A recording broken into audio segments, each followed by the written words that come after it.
தந்தை, மகன், தூய ஆவியின் பெயராலே ஆமேன். மூவொரு கடவுளுடைய அருளும் ஆசீரும் பாதுகாப்பும் வழிநடத்துதலும் உங்களோடு இருப்பதாக. பொதுக்காலம் 25வது வாரம் செவ்வாய்க்கிழமை.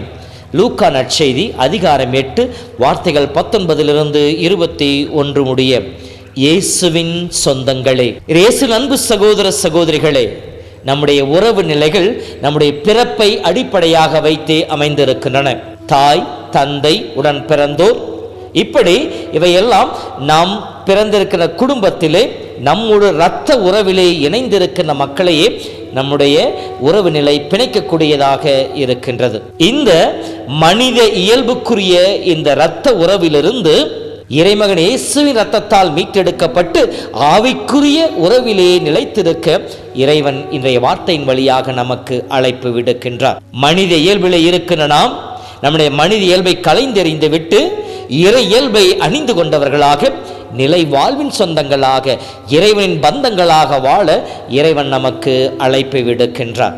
நற்செய்தியை படிக்கின்ற பொழுது இயேசு நற்செய்தி வழி ஆட்டிக்கொண்டு சென்று கொண்டிருக்கின்ற பொழுது அவரை தேடி அவருடைய தாயும் சகோதரும் சகோதரிகள் வருவதாகவும் கூட்டம் மிகுதியாக இருப்பதினாலே அவர்கள் இயேசு அருகிலே செல்ல முடியவில்லை. ஒருவர் இதை பற்றி இயேசுவிடம் அறிவிக்க, இதோ உம்மை பெற்றெடுத்த தாயும் சகோதரும் சகோதரிகள் உன்னை காண வந்திருக்கின்ற சொல்லுகின்ற பொழுது இயேசு அங்கே கேட்கின்ற கேள்வி, யார் என் தாய், யார் என் சகோதரர்?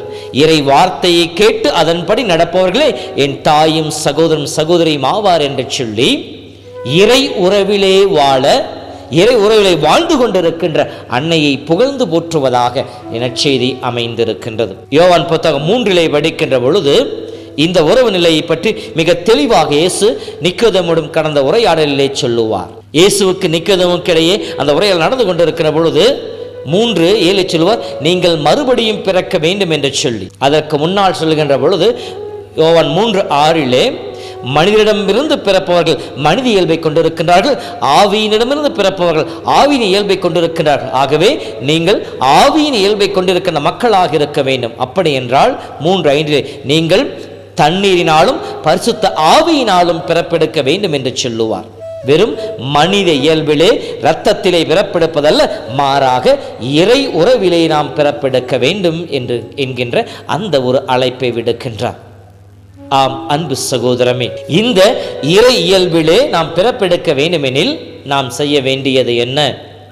இறை உறவிலே நாம் நிலைத்திருக்க வேண்டுமெனில் நாம் செய்ய வேண்டியது என்ன என்று சொல்லி பார்க்கிற பொழுது யோவான் புத்தகம் 1:12 ஆண்டவர் மீது நம்பிக்கை வைத்து அவரை ஏற்றுக்கொள்பவர் அனைவருக்கும் கடவுளின் பிள்ளைகளாகும் உரிமையை கடவுள் கொடுக்கின்றார் என்று சொல்லப்படுகின்றார். இப்படி இந்த கடவுள் பிள்ளைகளாக உரிமையை நாம் பெற்றுக்கொள்ள வேண்டுமெனில் ரோமர் புத்தகம் 8:17 படிப்பதை போல ஆண்டவருடைய ஆவியால் இயக்கப்பட வேண்டும். ஏனெனில் 1 கொரிந்தியர் புத்தகம் 12:3 சொல்லுது, தூய ஆவியின் துணையின்றி எவருமே இயேசுவே ஆண்டவர் என்று அறிக்கையிட முடியாது என்று சொல்லப்படுகிறது. இயேசுவில் நம்பிக்கை வைக்க வேண்டுமெனில் நாம் ஆவியால் இயக்கப்படுகின்ற மக்களாக இருக்க வேண்டும். அப்படி ஆவியால் இயக்கப்படுகின்ற மக்களுடைய வாழ்வில் இருக்கின்ற நிலைகள் என்று சொல்லி பார்க்கிறோம். அவர்கள் இரத்தத்தினாலோ ஆண்மகன் விருப்பத்தினாலோ பிறந்தவர்கள், மாறாக கடவுளிடமிருந்து பிறந்தவர்கள் என்று சொல்லப்படுகிறது. இப்படி நாம் கடவுளிடமிருந்து பிறந்தவர்களாக புது பிறப்பை எடுக்கின்ற பொழுது 1 யோவான் புத்தகம் 3:9 சொல்லப்பட்டிருப்பதை போல கடவுளிடமிருந்து பிறந்தவர்கள் கடவுளுடைய உறவிலே வாழ்கின்றவர்கள் எவரும் பாவம் செய்வதில்லை. கடவுளுடைய இயல்பு அவர்களை குடிக்கொண்டிருக்கின்றது. அவர்கள் பாவம் செய்ய முடியாது. ஏனெனில் கடவுளை நேசிக்கின்றவர்கள் பாவத்தை வெறுக்கின்ற சொல்லி 1 யோவான் புத்தகம் 4 மிக தெளிவாக சொல்லப்பட்டிருக்கின்றது. நாம் இறை உறவிலே வாழ வேண்டுமெனில் ஆவியால் இயக்கப்படுகின்ற மக்களாக இருக்க வேண்டும்.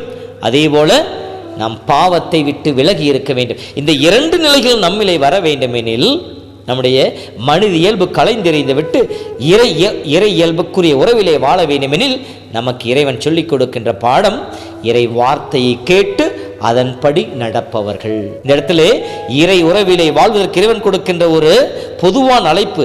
இறைவார்த்தை யாரெல்லாம் கேட்டு அதன்படி நடக்கிறார்களோ அவர்களெல்லாம் என் சொந்தங்கள், என் உறவுகள் என்று சொல்லுகின்றார். ஆம் அன்பு சகோதரமே, இறைமகன் இயேசுவோடு உறவு கொண்டிருக்கின்ற மரியாள் மனித இயல்பின் அடிப்படையிலும் அவருடைய தாயாக இருந்தார், இறை வார்த்தையின் அடிப்படையிலும் அவர் அவருடைய தாயாக இருந்தார். மனித இயல்பிலும் இயேசுவோடு உறவிலே இருந்தார், இறை வார்த்தையின் அடிப்படையிலும் இறை உறவிலும் அவர் நிலைத்திருந்தார். இந்த இரண்டு நிலைகளிலும் மரியாள் இறை வார்த்தையையும் இறை விருப்பத்தை மட்டுமே மையமாக வைத்து வாழ்ந்தார். எனவேதான் அவர் எல்லா நிலைகளிலும் இறை உறவிலே இறைவனின் தாயாய் நம் ஒவ்வொருவருக்காக பரிந்து பேசுவவளாய் நமக்கு துணையாக வீற்றிருக்கின்றார். ஆம் அன்பு சகோதரமே, நம்முடைய வாழ்விலே நாம் எந்த அளவிற்கு இறை உறவிலே வாழ்ந்து கொண்டிருக்கின்றோம்? மனித உறவிலே வாழ ஆசைப்படுகிற நாம், சொந்தங்களோடு வாழ நாம் விரும்புகின்ற நாம், இறை சொந்தத்தோடு இறை அருளிலே வாழ நாம் முயற்சி செய்து கொண்டிருக்கின்றோமா?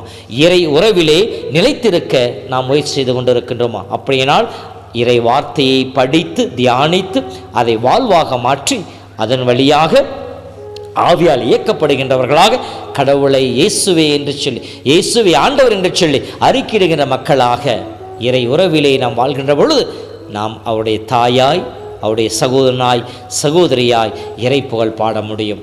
இறையருள் வேண்டுவோம். கடவுள் நம் ஒவ்வொருவரையும் ஆசீர்வதிப்பாராக. ஆண்டவர் உங்களோடு இருப்பாராக. எல்லாம் வல்ல இறைவன் தந்தை, மகன், தூய ஆவியின் பெயராலே ஆமேன். இறை உறவில் மலர்ந்திடுவோம், இணைந்து வாருங்கள். இனிய தேவன் தந்த பலியில் மகிழ்ந்து கூடுங்கள்.